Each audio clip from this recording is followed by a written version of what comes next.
again. It's been a very long journey. And there has been my understanding that some of the packages are missing recommendations. So we will sort this out, do not panic. I will have to contact the department who did not receive their letters. So you can probably submit your name, your reference, and he will he has to do what the outstanding persons to collect letters. If there are spelling errors, if there are any changes to be made, you can let him know as well. I will collaborate with him. You can also email me directly, but I would prefer to collaborate so I'll have everything in one, right? Anybody requested soft copies of it as well? That's okay. If there are changes to be made, two options. You can come into the office to pick it up, or I can email it to you, soft copy. Right? So we'll sort out that part. The reason I'm asking you all to be seated in front as well is because we're going to be live streaming the event. So I assume everyone got the QR code. Right? Right. So we have our captain, Mr. Bill. He's letting us know. Mrs. Patterson, who is joining us.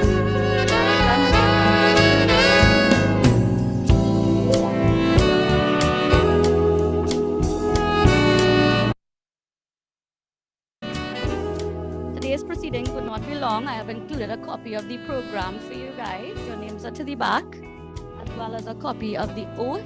The oath will be led by Professor Simangal. So just have a seat, relax, and we will begin shortly. I'm also now seeing Professor Reed, our Deputy Dean, Clinical Sciences, and wonderful chair for today. Mrs. Patterson, you can come.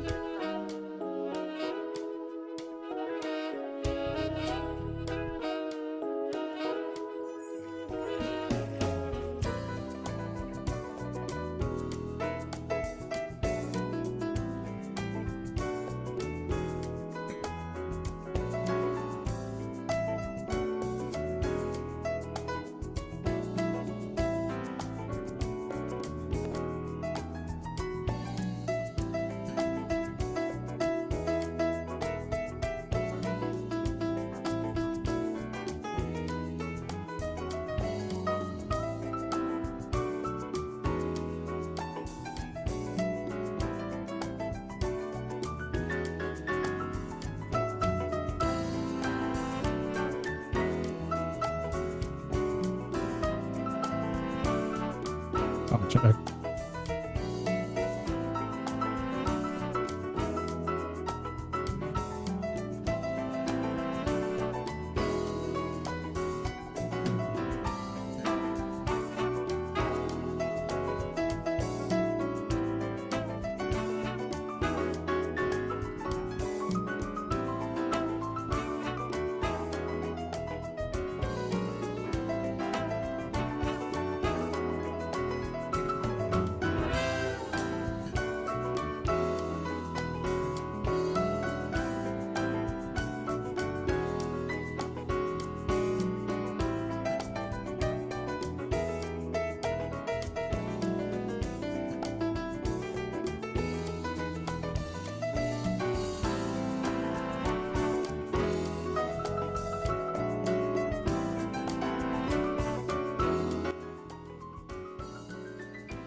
Good afternoon, everyone.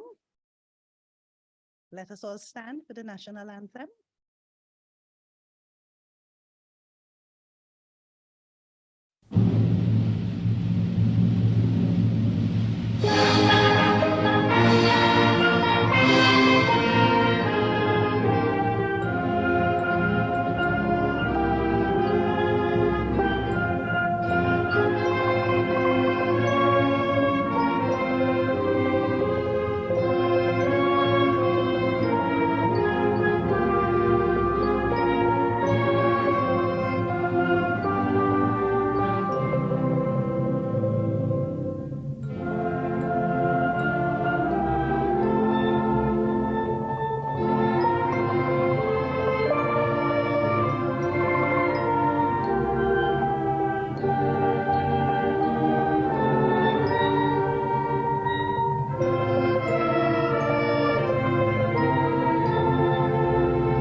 Once again, good afternoon to everyone.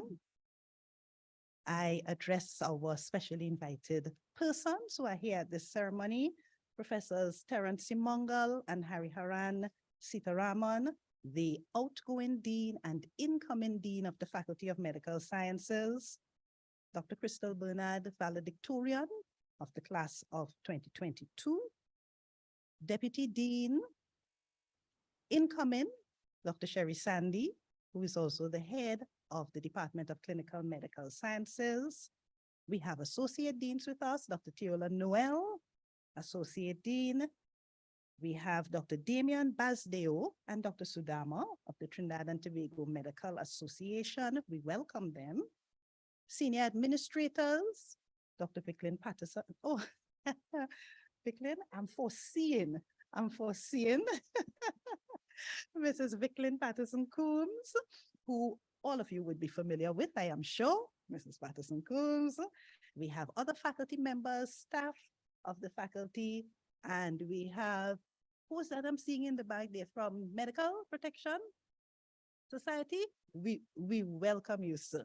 All right. So to all of you, I say a very special welcome. I also want to welcome our virtual attendees, the parents, the relatives, the loved ones, friends, supporters. I give them all a special welcome. Special welcome to you who are online.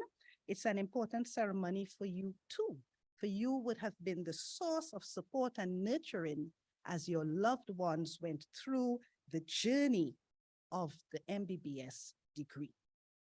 Last, but certainly not least, I welcome the honorees of the occasion. Successful candidates from the St. Augustine campus, the Keefield campus, and the Mona campus. I hope you all are with us. I am assuming that we have our representatives from the various campuses. Graduates, my medical colleagues, the newest, the latest in the medical profession. Welcome and heartiest congratulations to all of you. Give yourselves a round of applause. I am Professor Sandra Reed. I am the outgoing Deputy Dean for the clinical programs of the Faculty of Medical Sciences, and it is indeed my privilege and pleasure to chair this very important oath-taking ceremony for your group class of 2022. This is a very special occasion. It is an important transition. 5, 6, maybe even 7 years ago, you would have set out on a journey with a very clear destination. You will have set your GPS on a certain course, oblivious to the terrain that may have come before you. And now, having successfully maneuvered arduous hours of work, a pandemic with setbacks and uncertainties, online classes, and delays in your graduation because you're a class of 2022. But here we are in July 2023, right? Having dealt with all of that, you have reached your final destination. This occasion is not so much meant to be a celebration of that accomplishment, because you don't get your degree conferred today. That's why we call you graduands and not yet graduates. That will come later. But this oath-taking ceremony is more like a rite of passage from student, apprentice, learner, even though you're going to be a lifelong learner, but to being a successful medical professional with a serious responsibility for the patients that you will be looking after. It is a challenge for you to commit to upholding the professional and ethical standards of your profession, a commitment that you will uphold for the rest of your life. That way, you live up to the ideals we have crafted for you when you entered the University of the West Indies Faculty of Medical Sciences. So this is an occasion when we, the medical professionals, welcome your transition into the medical community, witnessed by those in the faculty and out of the faculty who contributed to making that dream a reality. And your supporters are all a part of it, those of you who are online, because I challenge you even now to hold them accountable to excellent practice and conduct. We have a short but simple and meaningful ceremony planned for you this afternoon. And with that brief introduction, I would like us to dive straight into the program. We're going to get straight to the crux of the matter. So to get the ball rolling, I first invite Professor Terence Simongal, the outgoing Dean of the Faculty of Medical Sciences, to bring brief greetings to you. You all know Professor Simongal. Anybody here don't know Professor Simongal? No? No? Can't not know Professor Simongal, right? So I don't have to tell you very much about him. But Professor Simongal has been the Dean for the last 8 years, as we all know. And under his leadership, the faculty has grown from strength to strength. You know him well, a man of high standards, a hardworking man, and outspoken. He is going to bring you greetings from the Faculty of Medical Sciences at this time. Let's welcome Professor Simongal.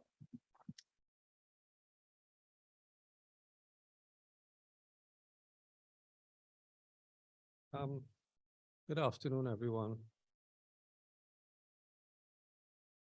Nice to be here for a pleasant afternoon. No exams to worry you, no stress. Thank you, Professor Reed. Professor Reed has been the Deputy Dean also for the last 8 years. And I'll give you a big secret. She's coming back as Deputy Dean. She didn't say she's also the incoming Deputy Dean. Yes, so Professor Reed, thank you very much for your service to the faculty over the last 8 years. And I must say, you lived the talk. Just how we would like our students to be is what our Deputy Dean Clinical manifests, a good role model for all of us.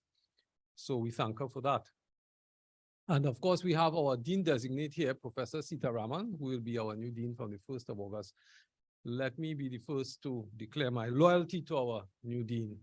I'll come 1st of August. Let's give him a round of applause, Prof. And I'm making one little change to the program. I'm due to lead the oath, but I led the oath yesterday for many of you. So rather than have the same man say the same thing again, I give you a new man.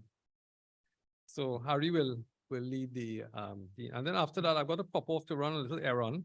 So I'll stay for the oath, of course, because I have a big handover with Harry afterwards. I have to now account, because he'll be the new boss, right? So we have to have a proper handover of everything this afternoon.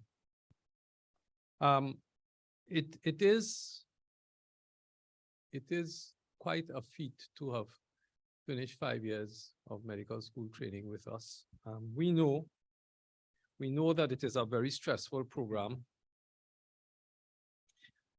It's all professional programs, and it's set against the backdrop of you being university students, and there is increased stress amongst university students worldwide. And what we have here in the medical school is not unique to this campus. It is true on all the campuses and, in fact, medical schools everywhere.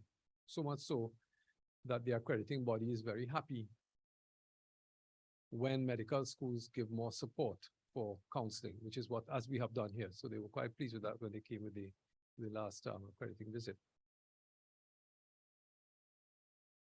So I would like to tell you the stress is done, but it's not. You all had some very nice examples yesterday. Sandra, you would have loved it. Ethical challenges that were given to them by Stacy and Rakesh Gwalan. They gave about 6 examples covering different aspects of where you find yourself. And so I'm not going to presume to talk too much more about ethics. Besides, our new dean is also an expert on ethics, having been, I think are you still chair or former chair?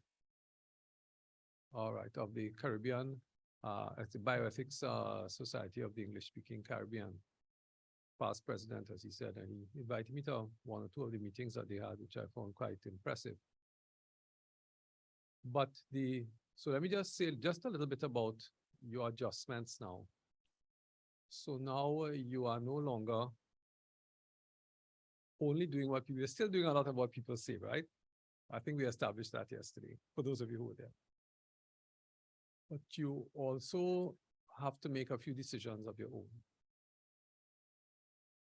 And you'll be doing it because you're going to be trying to negotiate between what the boss tells you to do and what the ward wants you to do, which is always a challenge. Because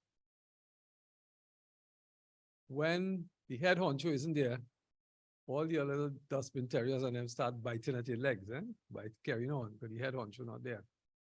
And that would be anybody else who's there, the nurses, the porters, anybody else. So they will make demands on you. But I think the most important thing to do, which is difficult, is to, even when you're tired, to try your best to be as polite as possible, because that will win favors. And it doesn't matter how big you are in the world, even as big as this campus, this faculty. If you carry yourself with dignity, people in the end will respect you. The way, for example, we responded to the challenge of 2016, when we had only 2 years of accreditation, won us a lot of friends. We were the largest university being accredited by the accrediting body, and we took the bad news with grace, the licks, as it were, with grace and humility. And that won us a lot of friends. And the same applies in your individual professional practice. So try to remember that. And I know everybody is saying, yes, the patient is your focus, patient is your focus. And you might get tired of hearing us saying that, but the patient is your focus, right? So I have to say it again, because we tend to forget that. Even when you're practicing a long time like me, you might go on every day are busy, you know, going out this evening, I will leave early and something happens. And if you take the shortcut, then you might regret it. One thing about regrets, though, regrets in medicine don't occur right away. They tend to come about 4 years, 3 to 4 years afterwards. You know why? Because when it comes to a negligence claim, the deadline in the country is 4 years. If you don't claim within the 4 years, you can't claim. And this is why they told you, they didn't say it yesterday, but that is why they told you yesterday to record. And remember the example with the, for those of you who were there, which is the majority of you, the example with the being told to do something that you didn't think you could do. You know why you have to record it? Because you won't remember that 4 years from now. You won't remember it 1 year from now. And that is when they tend to be rushing everything through with pre-action protocol letters and all that. You wouldn't remember, and that's why the notes are important. And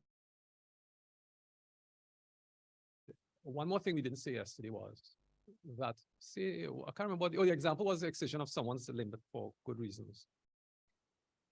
That is considered to be an everyday experience of the doctor, but a salient experience for the patient. So the court gives more weight to what the patient says, because you say you doing that every day, so you may not remember all the details, but it's a salient experience for the patient, so they remember the details. It's kind of like the opposite to what happens now. You know, when you have a thing with students, where this ball is the student, they want a disadvantage, you, they want the big heavy thing. So the university gets a less weighting in the courts compared to this, because it's a salient experience for you, but everyday experience for the university. They do it with thousands of students, you have just one. So it's the reverse now, I'm afraid. So you have to remember that, and that's why Stacy and Rakesh told you yesterday that record keeping is so important. And as the person nearest the ground, as it were, since you're seeing the patient most, you can get some very, very nice experiences with people. You get to know, get to know the family and understand what we have taught you. The practicality of it is that, and as we have taught you, especially the family physicians who play a very important role in your general training, that the illness of a person is the illness of a family. And you'll see that a lot of times in the hospital. It's very sad when you go to the hospital and you see all these old men who come in and they don't have any family. If you look about it, I'm sure you've seen that already. You look on the wards. And then we see a patient without anybody else, it's almost always the old man, not the old woman. The old one comes in there and a whole ton of the family there with her. And that has to do with the culture of how men behave in the society with regard to their families and how women behave. And you don't forget your mother. And just how you don't, the same with the rest of the society, and you see it. So that means you might tend to neglect the little old men sometimes, or the big old men, especially when they kind of raucous. That's what I tell you. So you have to remember, you have to just remember that. And you get to understand these different aspects of the social aspects of medicine. So I know you got a lot of advice from everybody, and I know our Dean Designate will have a lot more to say. So I don't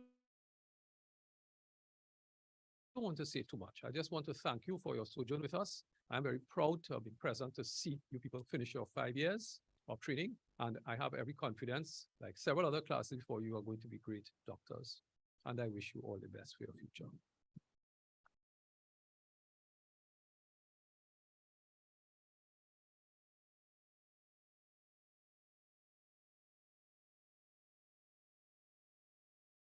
Thank you, Professor Simangal. And as he has indicated, he has to take his exit. We'd like to thank Professor Simangal for taking the time off of what must be a very busy period of transition to be with us here at the oath-taking ceremony. So transition is the buzzword for this afternoon. And I am very pleased to introduce at this time our featured speaker, the Dean Designate of the faculty. Now, you would have heard from Professor Simangal a little bit about him, but without apology, I want to take a little time to tell you a little bit more about him, okay? So Professor Hariharan Sitaraman, or as he's more commonly called, Prof. Harry, is a professor of anesthesia and critical care medicine. Prof. Harry has made a mark in many areas of the UWI, but there was something that struck me about him just this afternoon. I approached him and I asked him, so Prof, what would you like me to say? How would you like me to introduce you? And I thought he would have handed me a bio sheet or something, right? But he simply said, anything you say is okay. Now, what do you make of that? Anything comes to your mind? Humble, am I hearing humble? Yeah, but that is what struck me. A quiet individual, humble, but he has made a mark, as I said, in many areas of the University of the West Indies. He was clerkship coordinator here in the faculty for the anesthesia clerkship. And then he was deputy dean clinical, same post that I am currently occupying. He was deputy dean of the faculty for 4 years. And following that period, he served as the administrative head and coordinator of graduate studies at the campus level here at the St. Augustine campus. There he implemented priorities with respect to postgrad programs and research, working with the deans of all of the 8 faculties on the campus. Prof. Harry is also the editor, now outgoing editor of the Caribbean Medical Journal, and he continues to play a big role in showcasing the research of the UWI and the Caribbean internationally. Another important area that he has close to his heart was mentioned by Dean Simongal, and that is the area of ethics and professionalism. You would have heard that he's past president of the Caribbean Biomedical Ethics Society, and he's also a core member of the University Ethics Research Committee. He was a key instrumentalist in the development of the Year 4 flagship in ethics and professionalism, which you would not have done, but which has now been implemented into the MBBS program. You see then that we have good reason to look forward to his leadership, for he is well specialized in the core elements of the School of Medicine: undergraduate, postgraduate, research, and ethics and professionalism, all of which are crucially important to our program. So at this time, I welcome to the podium Professor Harry. Please welcome him.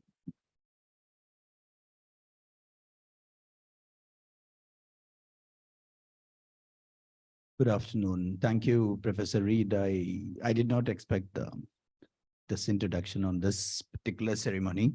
Thank you very much for that. And I think I should have recorded and sent it to my dad back in India. So I actually came from India this morning, 5:30. So I may sleep off as an anesthesiologist. I may make you sleep also. But the thing is that I will not take too much of your time. And as Dean Simangal rightly pointed out, you would have had so much of advice, I know, but still, medicine, medical profession, and the ethics associated is very, very close to my heart. And as medical board secretary for 2-3 terms, I saw so many incidents, as Prof said, pre-auction protocols and complaints about doctors. So I make sure that I talk to the new fraternity, about the value of medicine. Okay. All I want to tell you is that, remember the 3 C's in your practice. One is continuous learning. I went to a reunion and came back this morning, and it's 40 years. I can't believe that 40 years I am in medicine. And you can see that, if I do not update myself for 2 years, I'm gone. I'm behind. And in this day and age, a patient will come to you and ask something, and if you cannot tell them, the trust is lost. So continuous learning is one. And the most important thing is communication. Okay, effective communication. That is being lost nowadays, again, with technology. I can tell you a simple example that, if I go into the accident and emergency, I still take on calls for ICU. So when ICU patients are there in the A&E, they are at least unconscious, but other patients will crave to talk to somebody. What happens? They come, the triage nurse, ask for what it is, and then put them in somewhere. They are lying down there, and then a nurse comes, does all the vitals, record this, go away, and then a doctor comes and looks at the vitals, orders a battery of investigations, and then they go and sit on the computer and look at the investigation and then prescribe something, and then nobody is going and talking to the patient and saying that what the patient is actually suffering from. They will be craving, yearning to talk to somebody. Please, what is happening to me? Can you please tell me? So effective communication is extremely important. As being a doctor, that is because, currently, if you see the ChatGPT and all the AI, they do a better job than us in algorithm and diagnosis. I can tell you that radiology is already being taken over by AI. The dermatology, you have an app. All that you have to show the app, the lesion to the app, and app will prescribe you, because they have good algorithms to figure out what is the lesion. But what is different as a human doctor? Because see, patients are humans and they want that human rub. You have to talk to them. And that is how they trust. And I can tell you that with 40 years medicine, even when the most popular Dr. Google, forget about Chat GPT, hasn't become that prevalent, but Dr. Google is the most popular consultant throughout the world. So even in the era of Dr. Google, my relatives, my friends, they may read the internet, what is there, but they want to listen from a human doctor, whether whatever is written in the computer is right or wrong.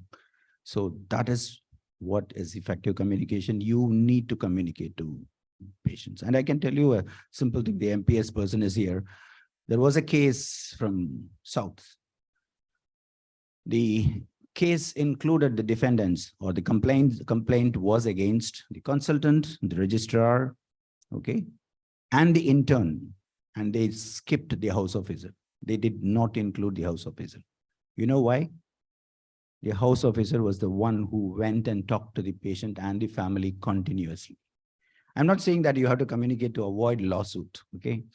But that's an example to tell you that how effective communication can, help you befriend. And, the thing is that do not worry about the standardized exam. I finished my MBBS, and then I wrote entrance exam to get into postgrad, and I failed for 5 years.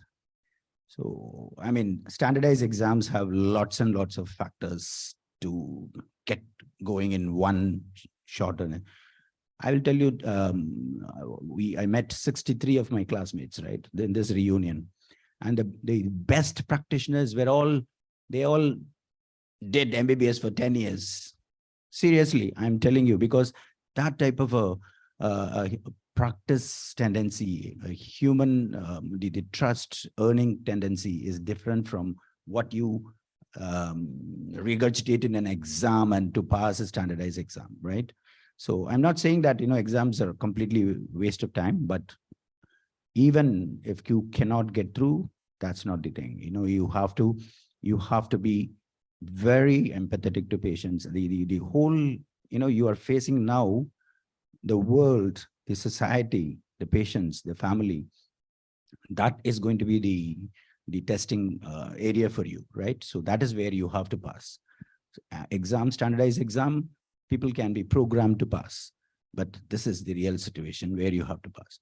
The third C, again, as a health economist, I must tell you, please do not commercialize medicine. We all have to earn. I know that, we are professionals in a particular standard and so on and so forth, but do not make money as the focus of your profession. Okay, money is needed, but when the patients, when the society know, or at least get an inkling that, okay, this doctor seems like, is too much bent on making money, that is not good for the profession, and it's not good for you. You yourself will. There are many people who have swimming pools at home and don't have the time to go inside. Should not be the, and everybody thinks that, when I become a doctor, I will drive the next day a Mercedes. No. Yes, you can make money, but do not make commercialization as the focus of your profession. Those are the 3 C's I wanted to tell you, and I think I have given you enough advice. But welcome to the fraternity. Continuously learn, update yourself, be ethical, be professionalistic, and be a part of medical association. Lots and lots of things to, get from those associations, continuing education and fellowships and support systems and so on and so forth. Okay. And I wish you all the best in your career. I wish you all the best to get into specialties and super specialties and serve the community. Okay. All right. So that's my short address. And with your permission, can I deliver the oath? Thank you. So can you all stand up, and or how does it? Right. Okay.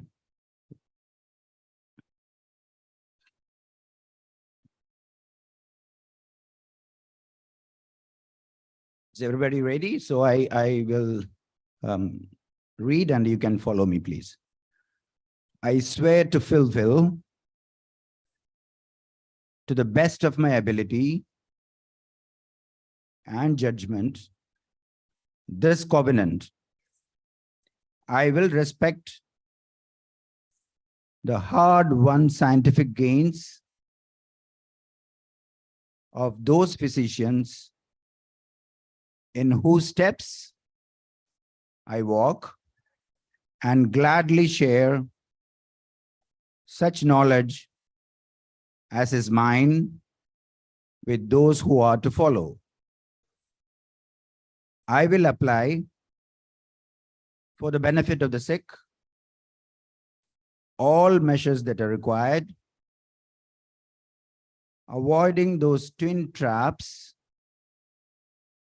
of overtreatment and therapeutic nihilism. I will remember that there is art to medicine as well as science, and that warmth, sympathy, and understanding may outweigh the surgeon's knife or the chemist's drug. I will not be ashamed to say, I know not, nor will I fail to call in my colleagues when the skills of another are needed for a patient's recovery. I will respect the privacy of my patients, for their problems are not disclosed to me, that the world may know. Most especially must I tread with care in matters of life and death. If it is given to me to save a life, all thanks. But it may also be within my power to take a life. This awesome responsibility must be faced with great humbleness and awareness of my own frailty. Above all, I must not play God. I will remember that I do not treat a fever chart, a cancerous growth, but a sick human being whose illness may affect the person's family and economic stability. My responsibility includes these related problems. If I am to care adequately for the sick, I will prevent disease whenever I can, for prevention is preferable to cure. I will remember that I remain a member of society with special obligations to all my fellow human beings, those sound of mind and body, as well as the infirm. If I do not violate this oath, may I enjoy life and art, respected while I live, and remembered with affection thereafter. May I always act so as to preserve the finest traditions of my calling, and may I long experience the joy of healing those who seek my help. Thank you. Professor Reed. Thank you.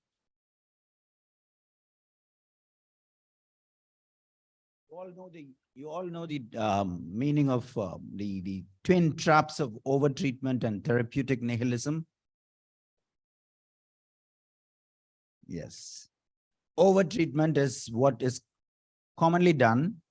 You know, we used to joke that, when I was an intern, for one disease, we used to know 30 drugs. Rheumatoid arthritis, we start with aspirin and go until steroids, and now you have all this infliximab and rituximab and everything, right? So 30 different drugs. That is when you are an intern.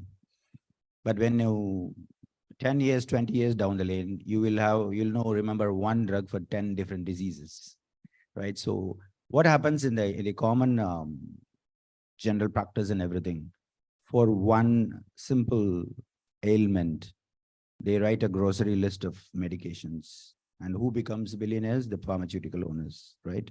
So that is overtreatment. Therapeutic nihilism. Nihilism is a Buddhist philosophy. That means is a negation. Negation cannot be done. Nihilistic philosophy is something which negates everything, right? So there is nothing that say that you can't be done, anything cannot be done, nothing can be done. Even in what we call as a medically futile situations, even if you cannot provide a cure as a doctor, you can provide comfort and well-being and a palliative care. And that is why a therapeutic nihilism on one side of this spectrum, I can't do anything. You do whatever you want. That is nihilism. Overtreatment is too much. So you should not fall into these twin traps. You should take a middle ground, right? Okay.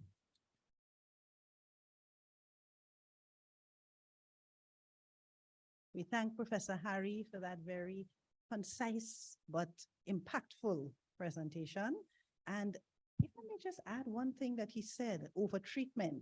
Overtreatment is also prescribing antidepressants for persons who are justifiably sad. Don't forget that. The pharmaceutical company is earning on the prescription of antidepressants many times when it's not needed. Okay, so don't forget that. You tend to forget your psychiatry, right? So don't forget that. All right, so the next item on the program showcases one of our students, Melissa Jack, from the class of 2023. So she's a final year student in the MBBS program. We are always very proud. We boast that our students are the brightest. We know that. You all are the cream of the crop. But we are also very thrilled when we have students who are creative and expressive and skilled in other areas. And here we have Miss Jack, who is going to entertain us on the steel pan. Give her a warm welcome.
Thank you very much, Melissa. Let's give her another round of applause.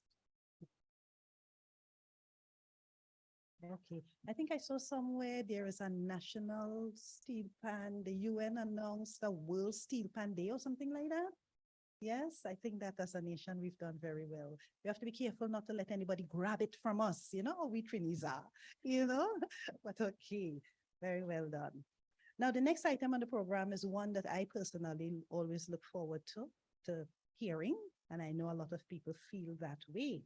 Every class has their different experiences of successes and failures, setbacks, accomplishments, and it is in the valedictorian address that we get that inside view as to what you would have experienced as you traverse the MBBS program. So at this time, I would like to invite Dr. Crystal Bernard, who is the representative of the class of 2022, this group of the class of 2022, who will deliver to us the valedictorian address. Dr. Bernard?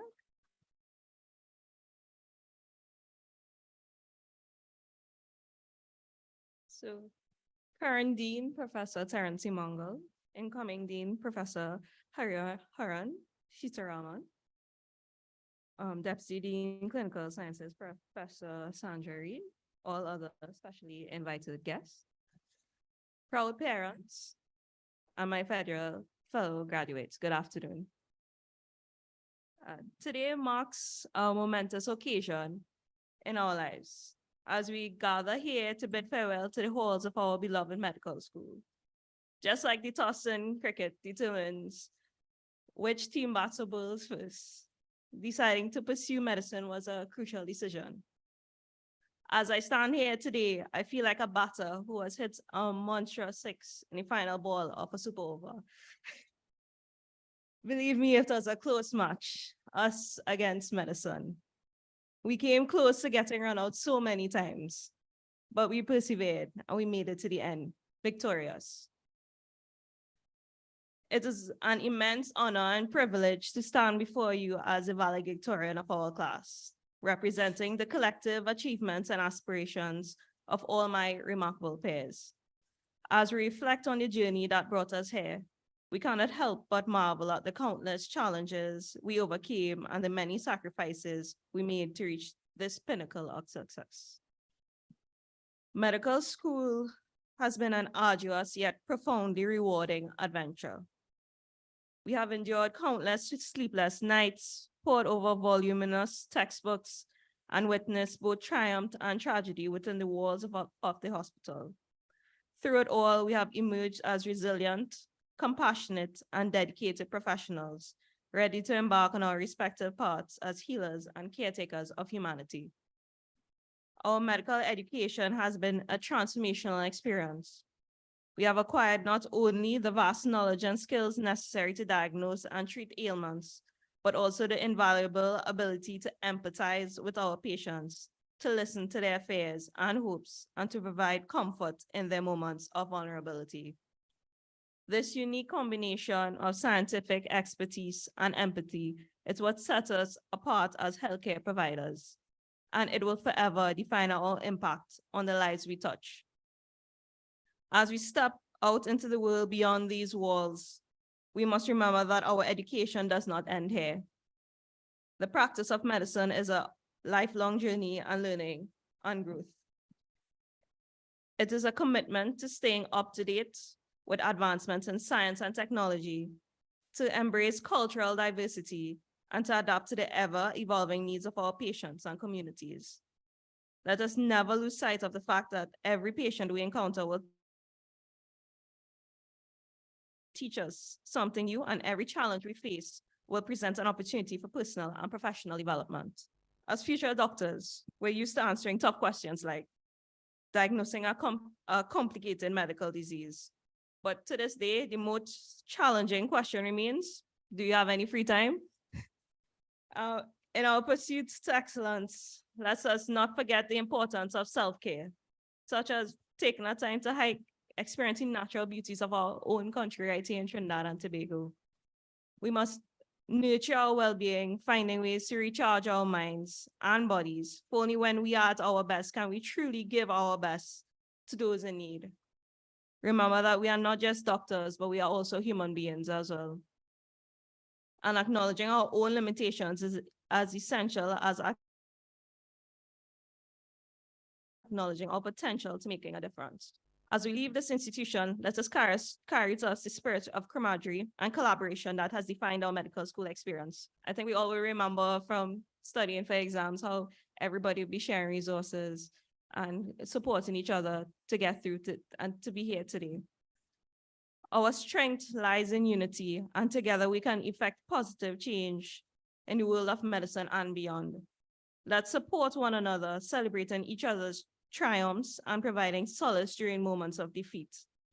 Our journey has taught us that no achievement is individual, but rather it is a combination of the unwavering support we receive from our family, friends, mentors, and peers.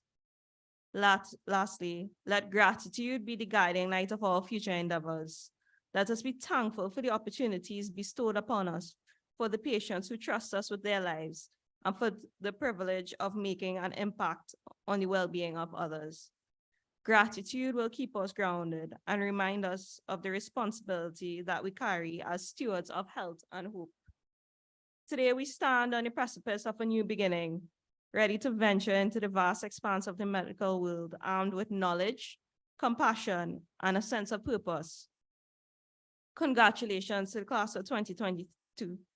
May our journey be filled with purpose, compassion, and the profound fulfillment that comes with being healers of human condition. Remember that one time we thought we never survived medical school? I'm sure we all have one memory of that. But look at us now. We've made it through sleepless nights and endless exams. If we can conquer the Krebs cycle, okay, we can conquer anything. Thank you.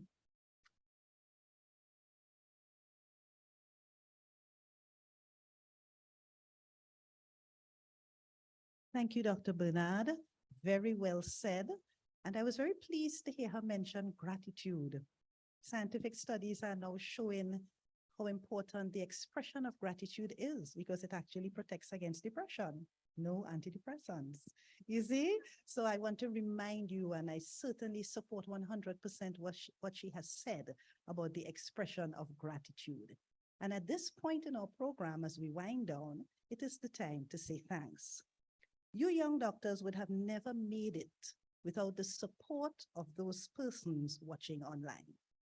Your supporters, not so? Yes. Those parents, spouses, for those of you who are married, children, siblings, other relatives, friends, or I could put it another way. Those pillars of support, financiers, chairing teams, sounding boards, shoulders to cry on, and backs to bear your burdens, the ones who never stopped praying for you. You, the supporters online I'm talking to now, you have stood behind them, an unwavering source of support through the program, through the pandemic with its delays and its setbacks, sometimes over rocky roads, sometimes over smooth roads of celebration. And at this time, I want to ask if we can have the camera focused on the graduates so that you could give a big round of applause to those online, your supporters, those who took you through the 4, 5, how many ever years. Okay? So say thank you to your supporters. Yeah.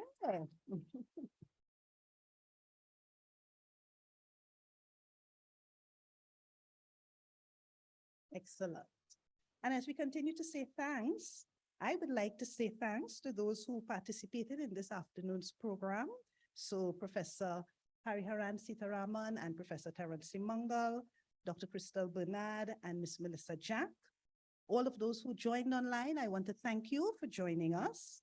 I also want to thank those who were instrumental in planning the program. Ms. Rihanna Ramuta Singh and her planning team, and all those who assisted, Mrs. Vicklin Patterson. We have our administrative officer, Ms. Nisa Phillips, who joined us after we did the initial welcome. We want to thank all of them. To the AV team, what would we do without CMSC and our AV team? I want to say thank you to Marlon, to Dexter, and to For our programs, our printed programs, I want to say thank you. All of our guests, visitors who took the time to come to be with us here this afternoon. All right, so specifically our guests from the Trinidad and Tobago Medical Association and from the Medical Protection Society, and all of you, of course, for being here.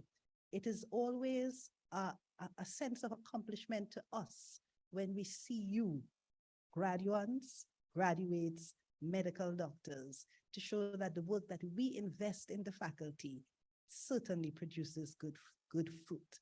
So thank you very much. If I missed anyone, my humble apologies, but do enjoy the rest of your afternoon. This brings us to the end of the program. I imagine that you would want to stay around because we will be taking some official photos. So don't move just yet, but the program has come to an end. Thank you very much.